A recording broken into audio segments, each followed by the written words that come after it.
Big boss షోలో ఏ బంధమైన తనకు ఆట తర్వాతే అంది గీతు. అందుకే ఈ వారం కెప్టెన్సీ టెండర్ టాస్క్ లో బిగ్ బాస్ భుజబలమే కాదు బుద్ధిబలం కూడా వాడొచ్చు అన్న ఒక పాయింట్ ని పట్టుకొని గేమ్ ని ఎన్నో మలుపులు తిప్పింది. మొదటగా బాలాదిత్య వీక్నెస్ అయిన సిగరెట్ ని దాచేసి అతను నానా హింసించింది. గేమ్ అయిపోయాక కూడా సిగరెట్లు ఇచ్చేది లేదని మొండికేసింది. అయి కూడా వీకెండ్ లో లేవెత్తాడు నాగార్జున.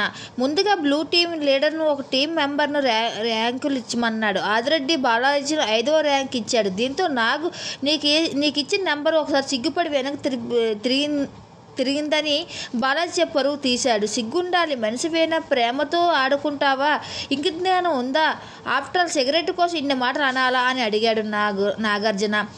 ఇవన్నీ కోపంలో అనలేదని బాధతో అలా మాట్లాడని సంజాయిషి ఇచ్చుకున్నాడు బాలాదిత్య. అంటే గీతు మాత్రం ఎన్ని మాటలన్నా ఫీల్ అవ్వలేదు లేదని. కానీ ఇన్ని రోజులు నువ్వు నటిస్తున్నావంటే నేను నమ్మలేదు, ఇప్పుడు నమ్మాలనిపిస్తుంది అన్న ఒక్క మాట నా గుండెలు పగిలిపోయింది సార్ అని ఆన్సర్ ఇచ్చింది. ఆటలో సిగరెట్లు దాచడం కరెక్టే, కానీ ఆట అయిపోయాక కూడా అతడు బలహీనతపై ఆడుకోవడం సరికాదంటూ చెప్పుకొచ్చాడు నాగార్జున.